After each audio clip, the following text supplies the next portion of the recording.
आशा करता हूं आप सब बहुत अच्छे होंगे। मेरा नाम है सिद्धांत अग्निहोत्री। स्टडी ग्लोस पे आपका बहुत बहुत स्वागत है। तो अमेरिका और ईरान की बातचीत होने वाली है, लेकिन दोस्तों आप ये मान के चलिए कि ये जो बातचीत है ये आखिरी है। इसके बाद अब तो तबाही मचेगी या फिर भगवान ही जाने क्या होगा।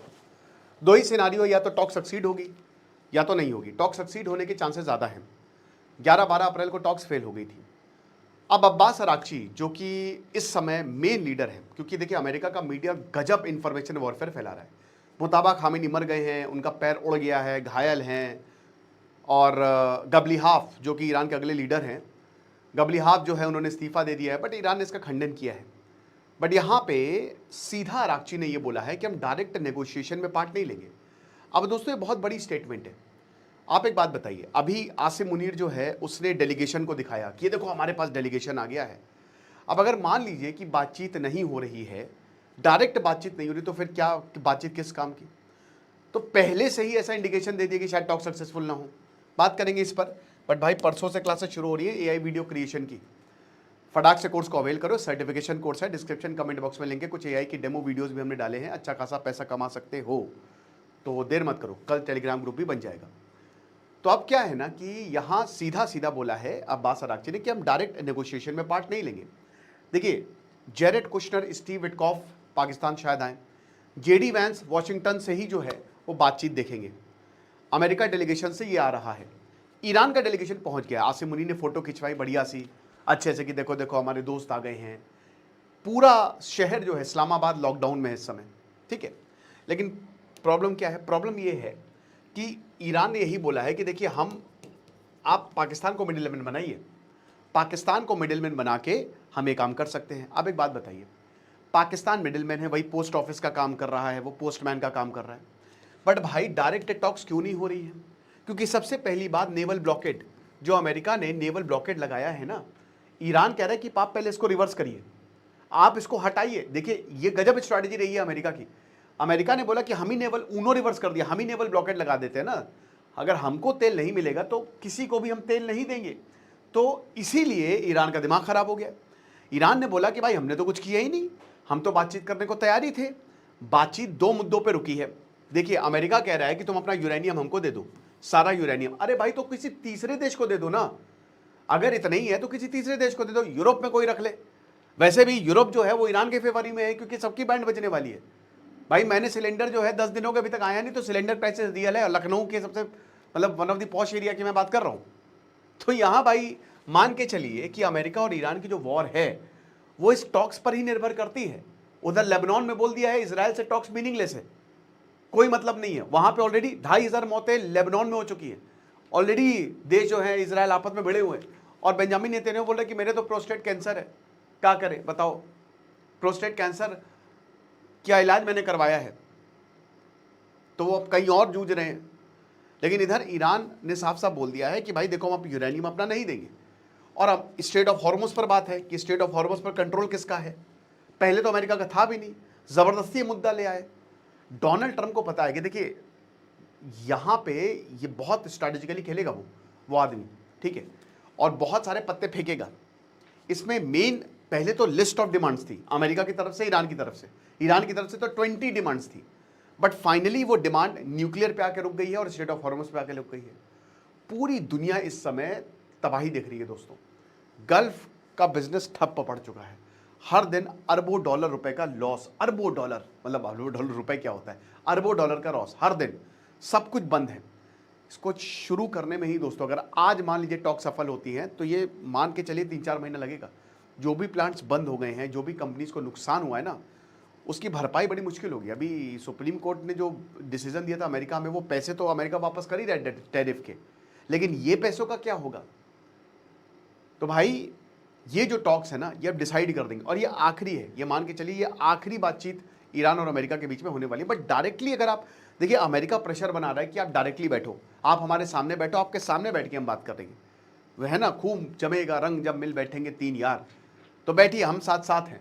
लेकिन ईरान को पता है कि भाई देखो ह्यूमन टू ह्यूमन टॉक्स होती हैं, और जितनी बदतमीजी से अमेरिका दादागिरी दिखाता है, इनको लगता है कि कोई क्या ही कर लेगा, कि किसकी क्या औकात है। और गल्फ कंट्रीज को, इनफैक्ट पूरी दुनिया को इसका खामियाजा जो है वो भुगतना पड़ रहा है, क्योंकि हम पूरी तरीके से निर्भर हैं स्टेट ऑफ हॉर्मुज। वहाँ गल्फ कंट्रीज, उनको भी बहुत नुकसान हो रहा है, हर किसी को नुकसान हो रहा है, पूरी दुनिया का भत्ता बैठ गया है। मिलिट्री एडवांटेज का आप क्या कर लोगे? अमेरिका का मिलिट्री एडवांटेज था, क्या उखाड़ लिया उसने? ईरान जीत नहीं सकता, बट इसमें स्टेलमेट होगा। कोई भी क्लियर किसका अपर हैंड है? अमेरिका का अपर हैंड है? नहीं है। मिलिट्री एडवांटेज से घंटा इनसे कुछ नहीं उखड़ा। इनफैक्ट इनके वेपन्स जो हैं वो लगातार डिप्लीट होते जा रहे हैं। एयर स्ट्राइक्स कर दो एयर स्ट्राइक्स, सिविलियन पे हमला कर दो, तो ईरान भी हमला करेगा। भाई इसके पास भी जितनी भी चीजें हैं वो मारना शुरू कर देगा, गल्फ पे हमला करना शुरू कर देगा। और हमने देख ही लिया है कि भाई इनके 40 50 करोड़ के हथियारों को 1 लाख के हथियार से ईरान मजा चखा रहा है। तो अमेरिका कह सकता है कि हम बहुत ज़्यादा तगड़े हैं, बट ग्राउंड रियलिटी अलग है मेरे भाई, ज्योग्राफी बहुत अलग है। आप उनकी टेरिटरी में लड़ रहे हो, और किसी के देश में लड़ना, अमेरिका हारा है युद्ध, इराक को उसने बंटाधार कर दिया, अफगानिस्तान से भागा, वियतनाम युद्ध हार गया, और ईरान इराक से 3 गुना ज़्यादा बड़ा है। आप समझ रहे हो? तो बहुत स्मॉल एस्केलेशन भी ना ऑयल प्राइस को इस समय स्पाइक कर देगा, और पूरा एक मतलब पूरी दुनिया की इकोनॉमी जो है वो दिक्कत में आ जाएगी। ठीक है, अब देखिए अमेरिका का एडवांटेज है इकोनॉमिक प्रेशर। अमेरिका बोलेगा कि हम नेवल ब्लॉकेड और लगा देंगे, ये एक अच्छी स्ट्रैटेजी अमेरिका की है। अगर आप झुकोगे नहीं तो हम सैंक्शंस और तगड़े कर देंगे, हम नेवल ब्लॉकेड और लगा देंगे, फाइनेंशियल आइसोलेशन कर देंगे, जो पहले से ही करता आ रहा था, बट थोड़ी बहुत रियायतें थी।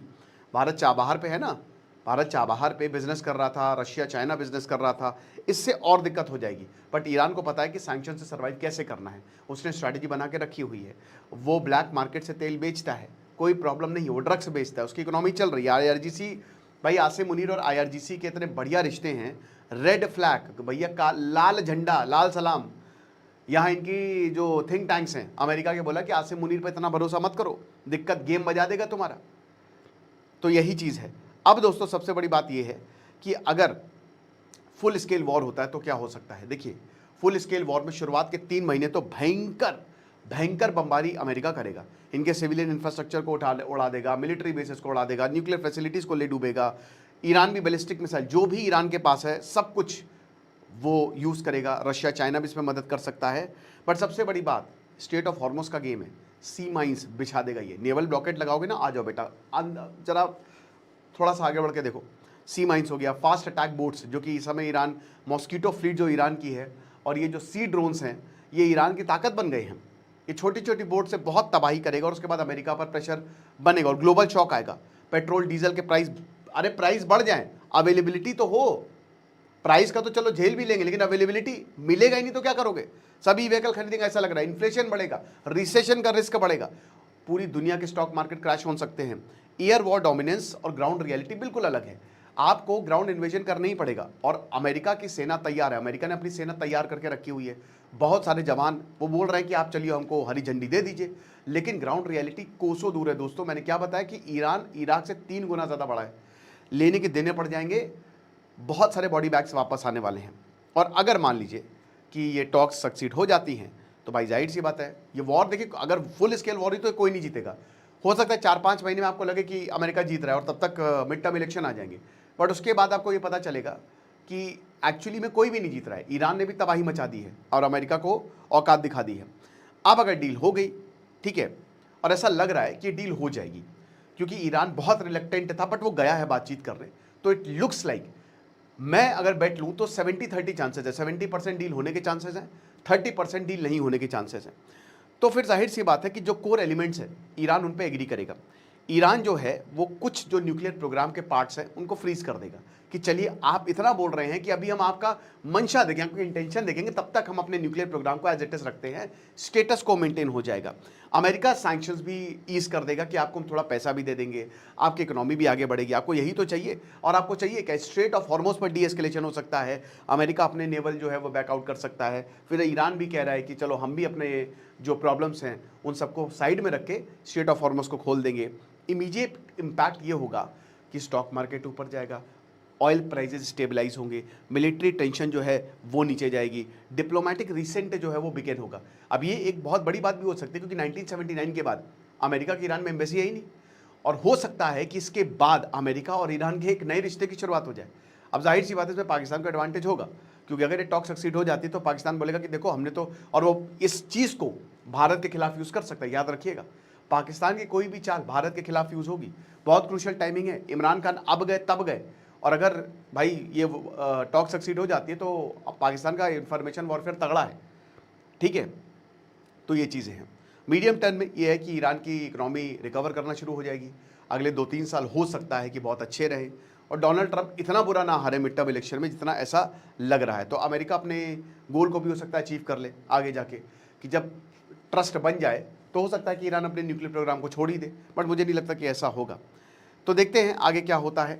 हिडन रिस्क हैं, बट फिलहाल ये जो बातचीत हो रही है, ये आप ये मान के चलिए कि पाकिस्तान में लास्ट है। अब इसके बाद अगर सीज फायर एक्सटेंड होता है तो अलग बात है। खुश रहिए, पढ़ते रहिए। दिस इज सिद्धांत अग्निहोत्री साइनिंग ऑफ।